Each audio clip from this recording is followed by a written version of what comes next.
Hello! Ako kaya lahat. Ako lahat. Ako nag-aalaga kay Mark, ligpit dito, luto there. Hindi man lang nga niya ako samahan mag-grocery or bigyan ng pang-grocery.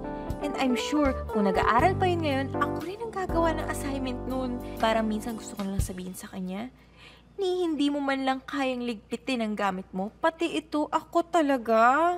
Diba guys, 24 hours akong wala sa bahay, 24 hours din siyang walang ginagawa. Ano ba naman yun? Hindi naman ata girlfriend ang kailangan ng hayop na yun eh. Yaya ang kailangan. Yun ba ang sinasabi mong maligaya at kapakapinabang? Grabe naman. Producer at work. Katulong at home. Guys, alam niyo yun, 7 years eh. 7 years kami mag-live-in.